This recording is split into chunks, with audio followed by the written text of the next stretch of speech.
la paix et la grâce de Dieu soient avec vous. Le texte qui va nous servir de base pour la prédication de ce matin, comme notre sœur l'a déjà dit, a déjà été lu par sœur Jocelyne Jolteus,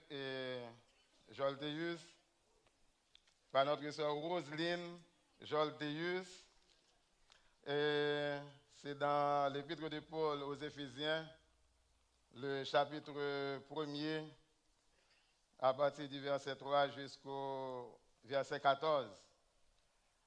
Et c'est un texte qui vous est déjà très familier, n'est-ce pas? C'est le texte qui doit tirer le thème pour cette année. Qui dit encore? C'est quoi le thème pour cette année?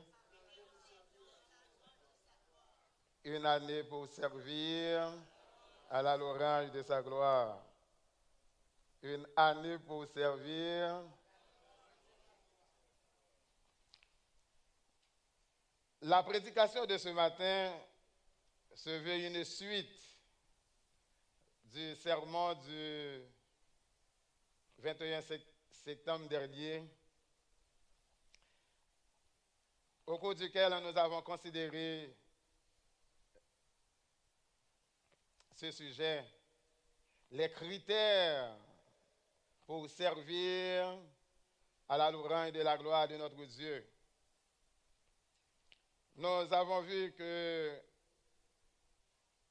tout comme dans le monde séculier où il existe des normes, des règles, des principes ou des critères auxquels l'employé doit se soumettre pour bien faire son travail, et un travail qui répond aux exigences de l'employeur, il en est de même pour Christ, notre Maître.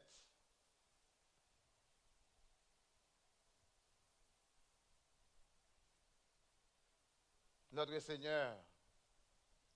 Il existe des normes, des règles, des principes et des critères pour quiconque veut servir et travailler dans son champ. Amen. Nous avons passé en revue 2 critères. Peut-être vous n'étiez pas avec nous et peut-être vous n'avez pas non plus eu le temps d'écouter soit en rediffusion via les réseaux sociaux, ce qui pourrait aider grandement à la compréhension de ce message et du message de ce matin.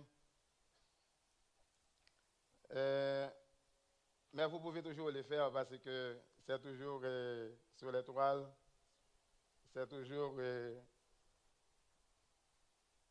sur les réseaux sociaux. Le premier critère que nous avons vu pour servir à la louange de la gloire de notre Dieu, c'était de servir dans la sainteté, si vous vous rappelez bien. La sainteté, c'est cet état de pureté ou de moralité auquel le chrétien est appelé à vivre. Ce qui implique une séparation d'avec le péché et les choses viles de ce monde. Une séparation avec tout ce qui pourrait nous souiller ou nous rendre impurs devant la face de Dieu. Une sorte de mise à part pour Dieu. Autrement dit, une consécration totale à notre Dieu et à son service. Et rappelez-vous, nous avions dit, et c'est la parole de Dieu qui le dit, la sainteté n'est pas un choix, mais bien un impératif pour tous ceux qui sont appelés à servir le Seigneur. Puisque celui qui vous a appelé est saint, vous aussi soyez saints, et cela dans toute votre conduite.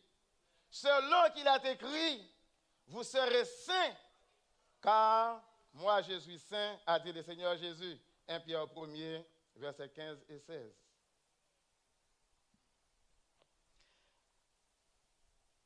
Le deuxième critère que nous avions vu, c'est de servir dans l'humilité. Philippiens 2, versets 3 et 4. Servir dans l'humilité, c'est reconnaître que nous sommes tributaires de Dieu, que nous ne sommes que des simples instruments entre les mains de Dieu pour accomplir son œuvre. C'est d'être conscient que sans Dieu, nous ne pouvons rien faire. Notre savoir-faire, notre capacité, notre santé, tout ce que nous avons vient de Dieu. Et c'est le Seigneur Jésus lui-même qui l'a dit dans Jean 15, verset 5, « Sans moi, vous ne pouvez rien faire. » L'humilité nous éloigne de l'orgueil, de l'arrogance, de tout sentiment de supériorité et nous invite à adopter une attitude de serviteur et d'obéissance à l'Éternel notre Dieu.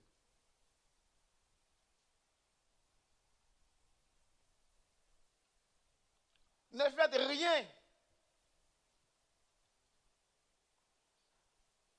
par esprit de parti ou de vaine gloire, mais que l'humilité vous fasse regarder les autres comme étant au-dessus de vous-même. Philippiens 2, versets 3 et 4. Et le troisième critère que nous allons considérer ce matin, pour servir à la louange de la gloire de notre Dieu, c'est de servir avec joie. Amen. Psaume 2, Psaume 100, le verset 2. Servez l'Éternel avec joie. La dirigeante a beaucoup martelé ça et au cours de la direction du service, que nous devons être toujours en joie. Servez l'Éternel avec joie. Venez avec allégresse en sa présence. Ce somme nous invite à considérer notre service, notre ministère pour Dieu, pas comme un fardeau, pas comme une sorte de corvée, mais comme un privilège à remplir, et cela avec joie.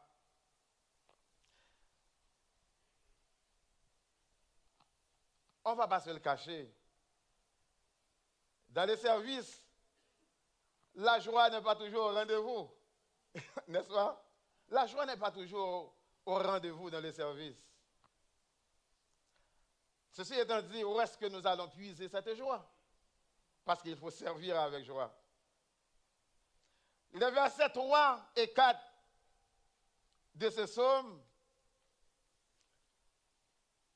nous donnent des raisons claires et évidentes pour lesquelles nous devons le servir avec joie. La première raison, au verset 3, sachez que l'Éternel est Dieu. Sachez que l'Éternel est Dieu. Lorsqu'on sait qu'on n'est pas au service d'un homme, de quelqu'un, d'une institution quelconque, mais qu'on est au service de Dieu lui-même, un Dieu fort et grand, un Dieu redoutable, un Dieu par qui et pour qui toute chose existe. Celui qui dit et la chose arrive. qui ordonne et elle existe. Celui qui donne à tous la vie, la respiration, le mouvement et l'être. Celui qui est à l'origine de toutes les choses, qui donne l'existence. N'est-ce pas une bonne raison d'être en joie? Très souvent, quand on est au service des grands, en grande parenthèse, quand on est au service des grands, d'un président, d'un premier ministre, de quelqu'un haut placé, on est content, on est fier. Ah, c'est avec lui-même, moi, je travaille. Ou content, on va travailler avec M. X. Ou c'est bras droit, M. Trump.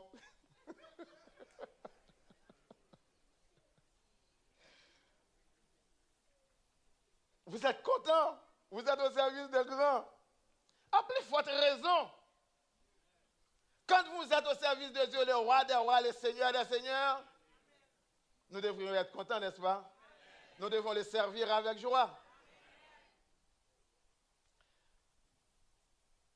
Et si vous regardez bien les passages, ça continue pour dire que c'est lui qui nous a fait et nous lui appartenons. Nous sommes son peuple et les troupeaux de son pâturage. Amen. Nous sommes le peuple de Dieu. Nous sommes l'affaire de Dieu. Nous ne sommes pas n'importe qui. Il a fait de nous son peuple, un peuple acquis, une nation sainte, un sacerdoce royal. On n'est pas n'importe qui. Il a fait de nous ses enfants rachetés et sauvés par grâce. Nous sommes héritiers de Dieu et co-héritiers de Christ. Si vous t'a proposé une question, t'a fait une entrevue avec nous, qui nous est-ce qui est-ce nous avons beaucoup de choses à expliquer. Son peuple nous sommes un peuple spécial. Laissez-nous pas qu'on valeur nous. Laissez-nous pas. Il y a des noms, des signatures, lorsqu'on monde porte, le monde est fier.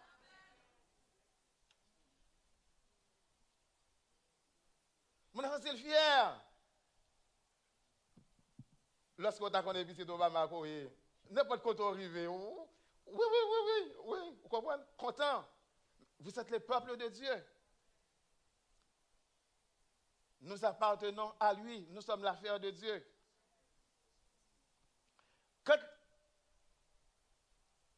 Nous sommes son peuple et les troupeaux de son pâturage. Nous sommes des brebis dans la bergerie de Dieu. Ce qui nous fait penser au psaume 23, quand David a dit l'Éternel est mon berger. Un berger qui veille sur son troupeau, un berger qui prend bien soin de ses brebis.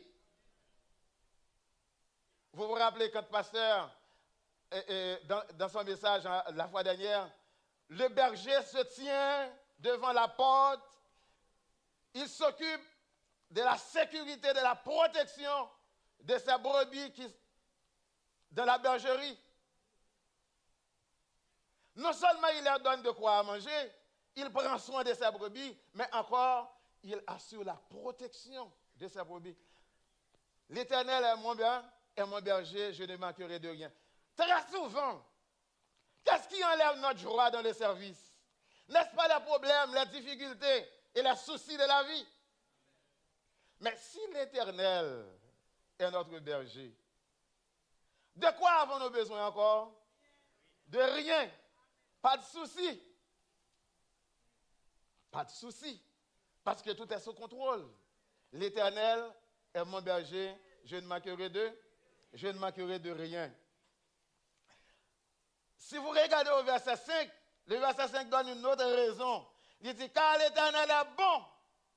Sa bonté dure toujours et sa fidélité de génération en génération. Êtes-vous d'accord que Dieu est bon? Est-ce qu'elle est bon pour vous? Bon Dieu, son bon Dieu qu'il y est. Lorsqu'on dit Dieu est bon, sa bonté, quand on parle de la bonté de Dieu, c'est que non seulement il n'est pas de nature à vous faire souffrir, à vous faire de l'injustice, mais encore, son monde qui gagne qu'un homme, il n'est pas capable de souffrir par beaucoup tel. faut l'intervenir quand même.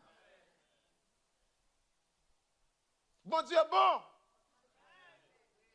Et c'est avec raison le prophète Jérémie a dit que les bontés de l'Éternel ne sont pas épuisées. Ses compassions ne sont pas à leur terme.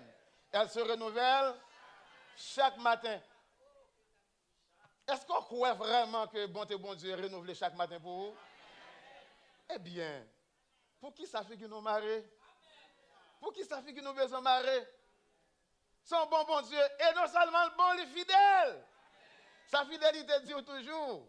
Et de génération en génération. Ce qu'il a dit avec sa bouche, sa main peut l'accomplir. Pas comme un qui a vu une côté pour dire non, pas faire ça pour un tel.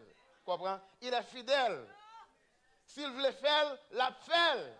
Il est capable de faire. Amen. Il est capable de faire. Nous avons de croire autant de raisons que nous avons pour servir Dieu avec joie. On comprend bien dans le service, il y a autre chose qui pourrait venir pour enlever notre joie. C'est quand nos attentes ne sont pas comblées. Comment expliquer ça? On est dans le service, on travaille, on aimerait bien qu'on nous voit, on nous applaudisse, nous dit merci, nous encourager. Mais quand on ne le fait pas, ou personne pas ou boudé, ou mauvais, au bout de mauvais, ça enlève tout votre joie. Et quand l'autre bagaille encore, parfois, le motif qui fait observer, pas toujours sain. Pas toujours sain. Il y a des services qui nous intéressent vraiment pas. Mais on le fait, c'est juste pour montrer qu'on est capable de le faire mieux. Pour vous comparer à d'autres, pour vous montrer que je peux le faire mieux que les autres. C'est juste pour vous valoriser, juste pour vous faire voir, juste pour vous mettre en évidence. Mais ça va intéresser vraiment pour faire ministère ça. Et là, où vous pas que vous pas content. Ou pas servir avec joie. Les services ne s'exercent pas pour se faire voir, pour se comparer aux autres, pour montrer qu'on est plus capable, que je peux le faire mieux que l'autre. Ça, c'est de la charnalité ou la recherche de vaine gloire. Si on agit comme ça, c'est charnel. C'est la recherche de vaine gloire. On ne sert pas pour se faire voir, pour qu'on vous applaudisse, pour qu'on apprécie, pour qu'on vous élève, puis on batte bravo pour vous. Si c'est ça qui vous motive, vous allez attendre pendant longtemps.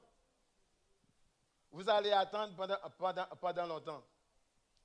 N'attendez pas qu'on vous applaudisse, qu'on vous élève, qu'on vous apprécie. Mais soyez humbles. Servez le Seigneur avec joie. Servez le Seigneur avec votre cœur, avec sagesse et humilité. Il y a une autre chose qui très souvent nous enlève notre joie. Ce sont les injures ou les paroles désobligeantes de nos frères et sœurs.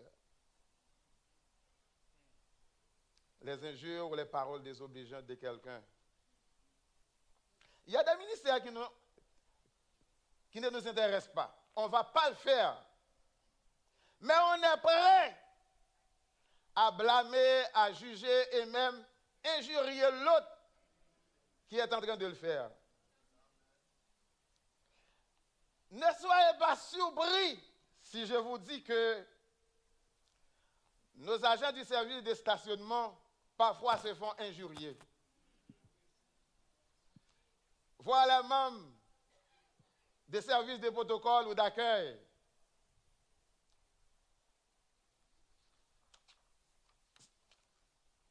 Sans parler de nos bien de mes frères et sœurs qui s'occupent de l'entretien de la bâtisse. Juste parce qu'on vous demande de ne pas garer ici, mais de ce côté de préférence, ou bien de ne pas vous asseoir dans cette rangée, passez un petit peu plus en avant, vous êtes quand mauvais, fâché, et puis commencez par dire des affaires qui ne sont pas gentilles. Ce n'est pas correct. Ce n'est pas correct.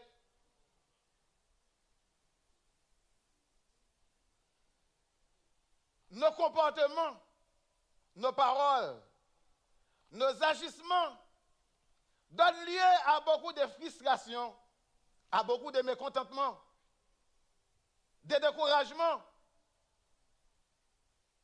qui incitent certaines personnes à quitter, à abandonner leur ministère et parfois même l'Église. Et parfois même l'Église.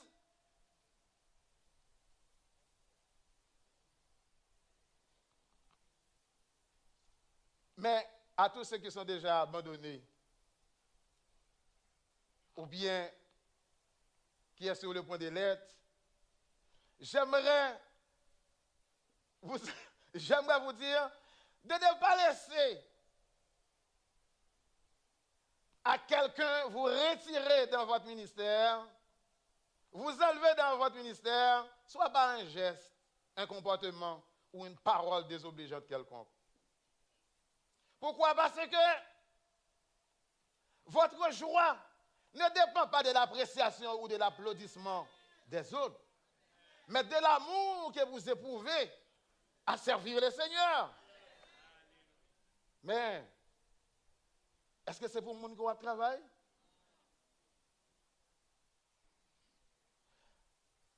Tout ce que vous faites, nous dit Colossiens 3, 23, tout ce que vous faites, faites-le de bon cœur, c'est-à-dire avec joie, avec amour, avec un sentiment de reconnaissance. Comme pour Dieu et non pour un homme. C'est ce que dit la Bible. C'est ce que dit la parole de Dieu. Ça va faire, fais-le avec tout cœur, fais-le avec joie. Pas parce que qu'on ne sait pas pour personne qu'on va faire, c'est pour bon Dieu qu'on va faire.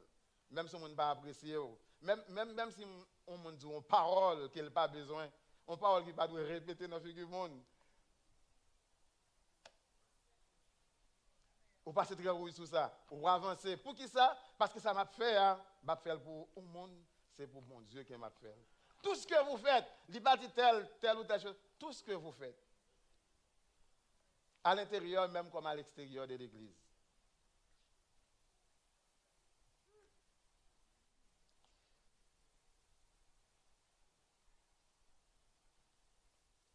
Et l'apôtre Paul avait compris cette dynamique. En dépit de tout ce qu'on pourrait dire de lui,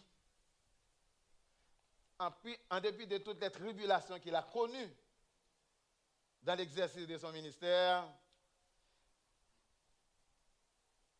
rien ne pourrait lui enlever sa joie. Mais je ne fais pour moi-même aucun cas de ma vie, dit-il. Pourvu que j'accomplisse avec joie, pourvu que j'accomplisse ma course avec joie. Et le ministère que j'ai reçu du Seigneur, d'annoncer la bonne nouvelle de la grâce de Dieu. Acte 20, verset 24. Aucun qui valait raison à Paul de gagner pour lui taper du joie dans le service bon Dieu. Mais je ne fais aucun cas de ma vie comme si elle m'était prise. Pourvu que il fait travail, pourvu qu'elle remplit le ministère avec joie. C'est ce qui compte pour lui.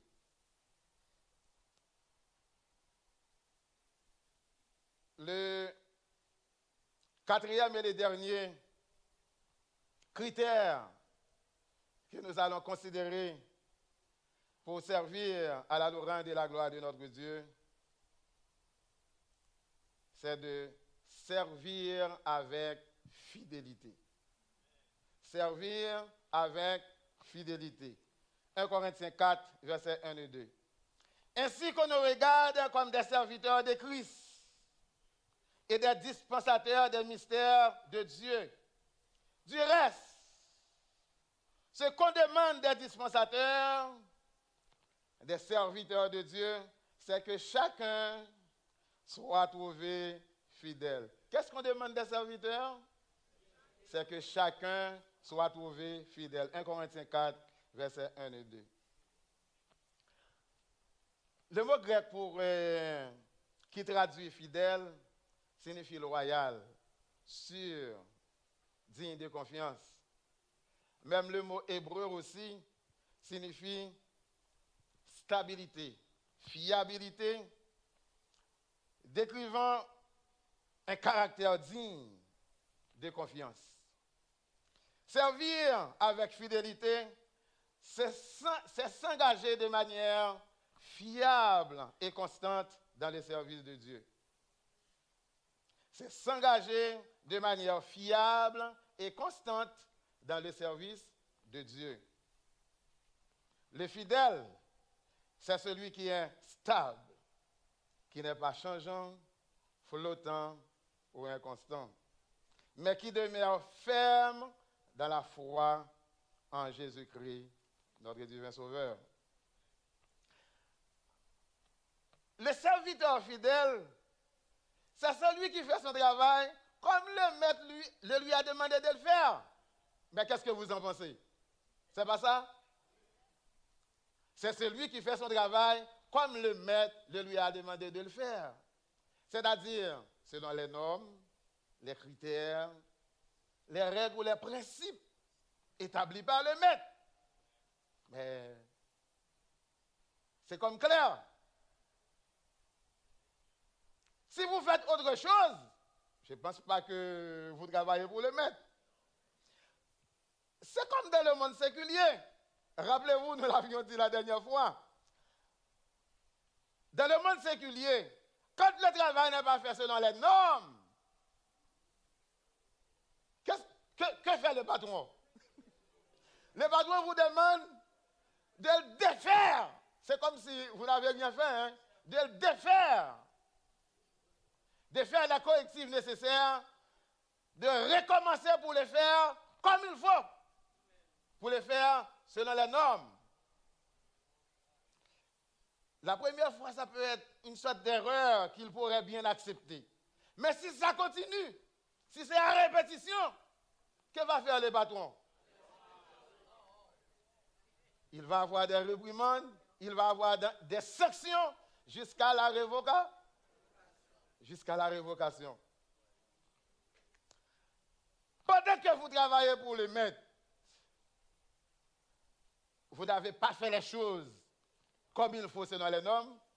Vous avez pensé que vous travaillez pour le maître, que vous étiez au service du maître, alors que pour le maître, vous n'étiez pas à son service. Non, non, non, non, ne vous trompez pas. Vous n'étiez pas à son service. Pourquoi? Parce que vous ne travaillez pas selon les normes. Il ne travaille pas où tu as fait. On ne travaille pour lui. Il ne travaille pas où tu as fait. Pour lui, vous n'étiez pas à son service. Au contraire, votre présence était plus une nuisance que d'être quelque chose d'autre. Parce que quand on prend le temps pour défaire ce que tu fait, et puis pour refaire encore, son nuisance ou pour l'entreprise là.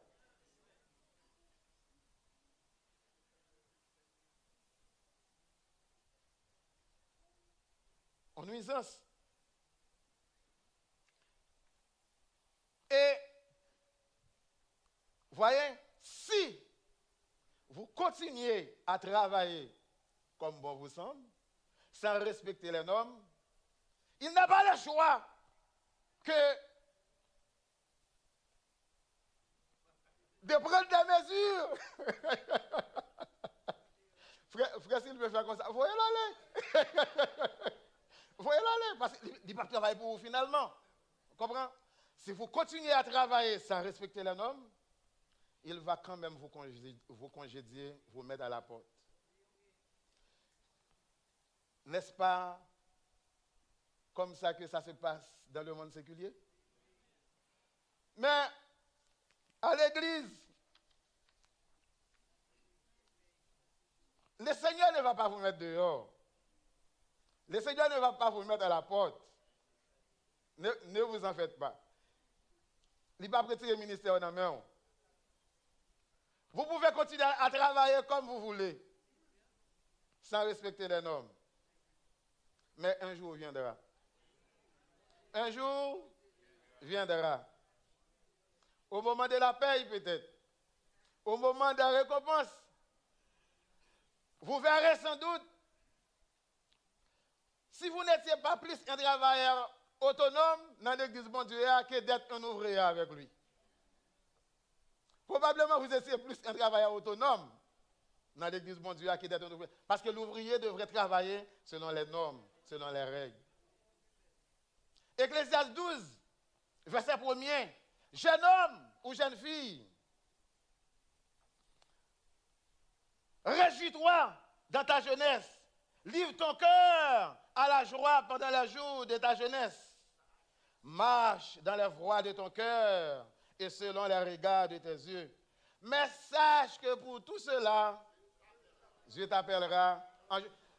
Fais comme tu veux. Fais à ta guise. Fais comme vous voulez. Mais sache qu'un jour, à l'église, c'est comme ça. Faites comme vous voulez. Exercez votre ministère comme vous voulez. Jean Vléa. Mais sache qu'un jour, pour tout cela, mettre travail à la demande au compte.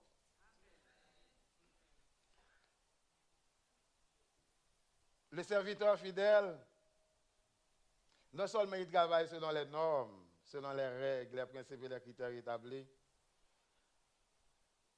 mais il ne va pas se laisser influencer, soit par d'autres offres, ou bien par ce que pourraient dire ses compagnons, les amis, les autres gens autour de lui, soit pour porter un mauvais coup à son maître, ou bien pour briser le contrat au cours de route et puis abandonner, quitter ça.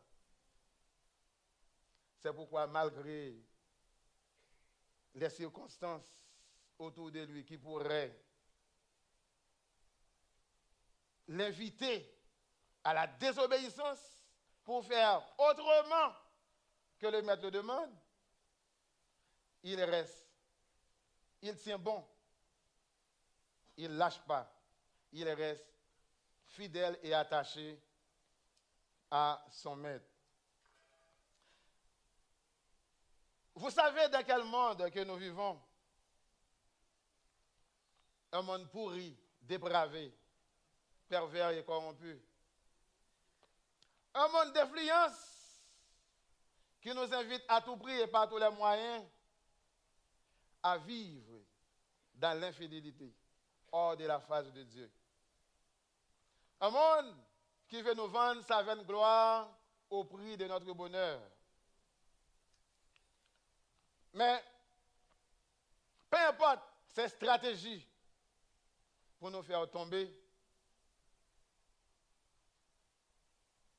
pour nous éloigner de la volonté de Dieu, résistons-lui dans la parole et par la prière et par une entière soumission à notre Dieu. Jacques 4, le verset 7. Soumettez-vous donc à Dieu, résistez au diable et il fuira loin de vous. C'est alors et alors seulement que nous pouvons être fidèles à notre Dieu, par une complète soumission à notre Dieu et par la résistance dans la parole et dans la prière. On comprend que ce n'est vraiment pas facile de servir Dieu dans la fidélité. Docteur Roselyne, au cours de sa prière, avait bien insisté sur notre faiblesse, sur nos manquements. Ce n'est pas facile. On comprend. Si ce n'est pas facile, mais ce n'est pas impossible. Ce n'est pas difficile. Oui, c'est difficile, mais ce n'est pas impossible. Il y en a d'autres avant nous, mais qui ont gardé les caps. Pensons à Daniel. Nous avons élaboré un peu dans le premier message. Oui, Daniel, même dans un monde hostile, dans un environnement hostile, l'exemple de Daniel a montré que, oui, on peut être fidèle à notre Dieu. Pensez à Joseph, qui était fidèle à son Dieu royal, à son maître. Pensez à Noé, bien qu'on pensait qu'il était fou. Parce que comment un homme peut penser à aller construire un bateau sous tête montagne? Mais c'est comme ça le maître.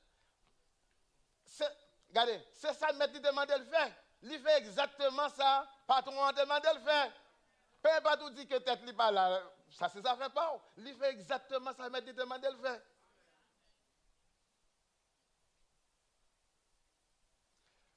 Sans oublier l'apôtre Paul. L'apôtre Paul, en dépit des souffrances qu'il a connues, rappelez-vous, en dépit des naufrages, des coups de fouet, des emprisonnements, des séditions, il était resté fidèle à son Dieu et à son appel. Quand on prend position pour Dieu, quand on veut le servir fidèlement, on va sûrement rencontrer des problèmes, sûrement rencontrer des difficultés. 2 Timothée 3, verset 12 nous le dit.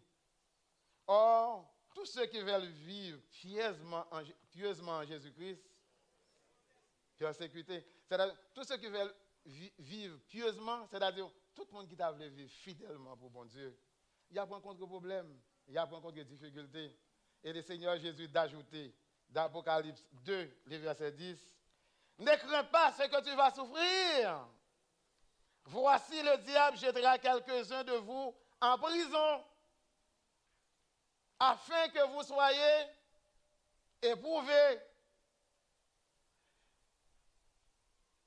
Vous aurez une tribulation de 10 jours, mais sois fidèle jusqu'à la mort, et je te donnerai la couronne de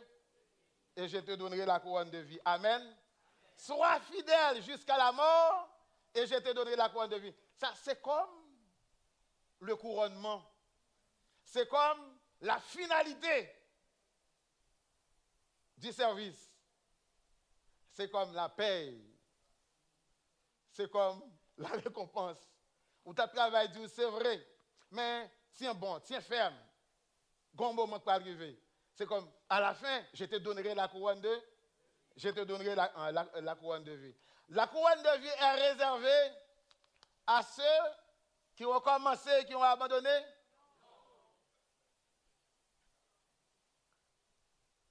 La couronne de vie est réservée à ceux qui ont gardé la foi jusqu'à la fin. Et j'aimerais demander qui d'entre nous, ce matin,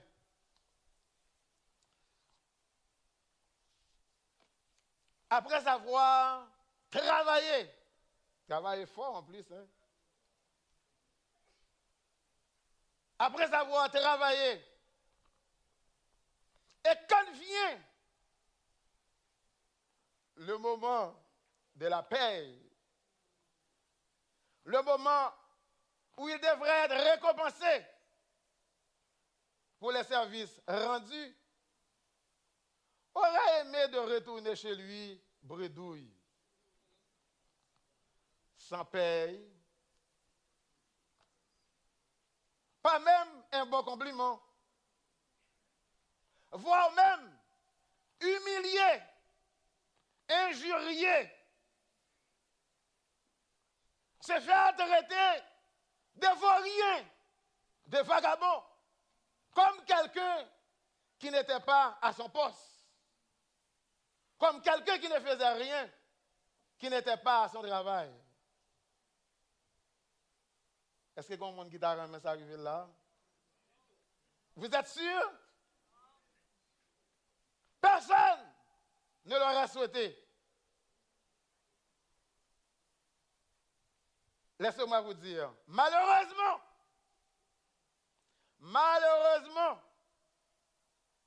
c'est ce qui va arriver au dernier jour. Beaucoup d'entre nous, alors que nous pensons que nous étions au service du maître, que nous travaillons pour le maître, au moment où nous devrions recevoir les récompenses, nous serons surpris, étonnés d'entendre le maître qui vous dit, dehors les chiens, les débauchés, les adultères, dehors les enchanteurs, les idolâtres, les impudiques, les meurtriers, les menteurs et quiconque pratique le mensonge. Et plusieurs diront, mais Seigneur, n'avons-nous pas prophétisé par ton nom? N'avons-nous pas chassé des démons par ton nom? Seigneur, n'avons-nous pas fait des miracles par ton nom? Seigneur, qu'est-ce qui se passe? J'étais membre de chorale, maestro, musicien. J'étais enseignant, moniteur, monitrice de l'école du dimanche. Seigneur, mais j'étais chef de cellule, chef de département. J'étais diacre, diaconesse, ancien, pasteur, bishop. Et le Seigneur de vous dire, mais je ne vous ai jamais connu. Retirez-vous de moi, vous qui commettez l'iniquité. Oh, quelle déception! La déception sera vive. Et le verdict sans appel. Il n'y aura pas de manifestation. Il n'y aura pas de grève pour faire des réclamations. D'ailleurs, il n'y aura pas de syndicat.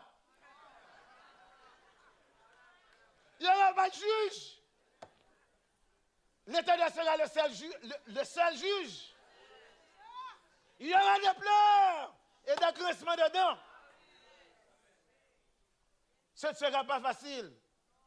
Après tant d'années de service, neige ou pas, comme cette température à peu près, soleil, la pluie, peu importe les circonstances, je suis toujours là. Et alors, aujourd'hui, pour me sauver,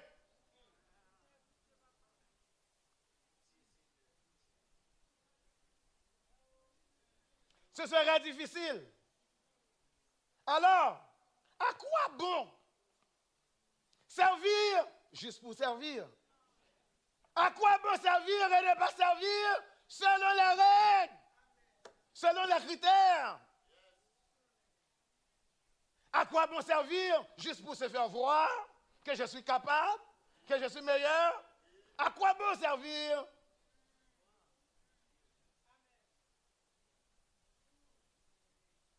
À quoi bon servir juste pour qu'on m'appelle pasteur, bishop, évêque, alors que la finalité, le résultat, vous allez en enfer au même titre que les convertis. Vous allez à la même place qu'un Mambo, qu'un Boko, qu'un Roussi Kanzo, qu'un franc-maçon. Tout le temps est passé à l'église. Pour qui ça? Sortez venir chercher, sortez venir faire. Pour aller à l'évangile qu'entendez. Pourquoi? Pourquoi perdre le temps pour venir s'asseoir ici, entendre quelqu'un, entendre le monde qui chanter? Pourquoi?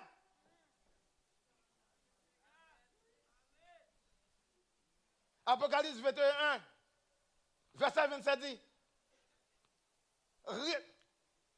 il n'y aura dans le royaume des cieux rien de souillé qui entrera dans le royaume des cieux, ni personne qui se livre à l'abomination, seulement ceux qui sont écrits dans le livre de vie de l'agneau. Que celui qui a les oreilles entende ce que dit la parole. On ne se moque pas de Dieu, mes chers amis, mes frères et sœurs bien-aimés. Ce que l'homme aura semé, il le moissonnera. Celui qui sème pour la chair, moissonnera de la chair la corruption. Et celui qui sème pour l'esprit, moissonnera de l'esprit la vie éternelle. Celui qui sème pour l'esprit, moissonnera quoi? Moissonnera quoi? Moissonnera la vie éternelle.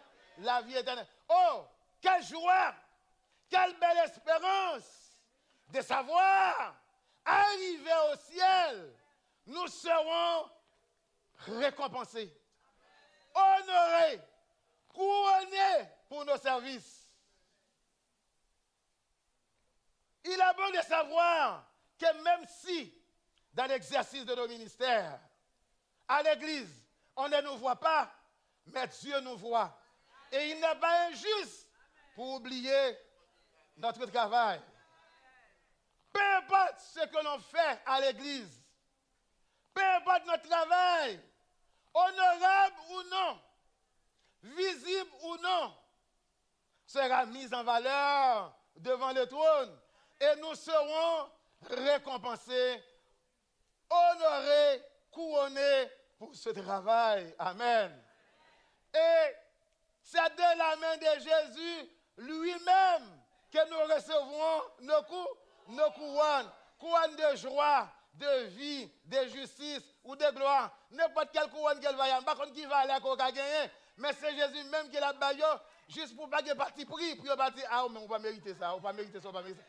Jésus-Christ lui-même, et non seulement c'est lui-même qui a baillé, mais c'est Jésus-Christ lui-même qui la mettra sur nos fronts. Oh, quelle belle espérance. Quel grand jour, jour glorieux, ça va y est. Waouh, quelle belle manifestation, quel bel jour, quel beau jour. Vous qui m'écoutez de loin comme auprès, je ne sais pas avec qui et pour qui vous travaillez. Certainement vous avez un salaire, une rémunération pour votre prestation de service. Sans doute, vous avez une sécurité d'emploi. Mais j'aimerais vous dire, le seul boss, le seul patron qui peut vous garantir une sécurité éternelle pour vous, pour votre vie, et vous donner une récompense éternelle, c'est Jésus lui-même. Auriez-vous l'amabilité de recevoir son offre en acceptant Jésus-Christ comme votre sauveur personnel? Il vous aime, il vous tend la main et il veut vous sauver maintenant, aujourd'hui même. Tout ce que vous pourriez réaliser dans la vie, dans le monde séculier, c'est passager, c'est éphémère. La houille peut les atteindre pour enfin finir en poussière. Mais avec Christ, vous aurez un trésor éternel que la houille ne peut et ne saurait atteindre. Qui que vous soyez, où que vous soyez dans le champ de Dieu, si vous aimeriez bien être récompensé après tant d'années de service, l'équation est simple. L'équation est simple. C'est de servir selon les normes, selon les critères établis par le maître. C'est-à-dire servir dans la sainteté, dans l'humilité, servir avec joie et dans la fidélité. Pour un service qui plaît au Seigneur, qui fait sa joie et qui honore son nom. Et c'est alors, et alors seulement, que nous pouvons dire que nous avons servi ou servons encore à la louange de sa gloire. Ainsi, notre récompense sera grande dans le ciel.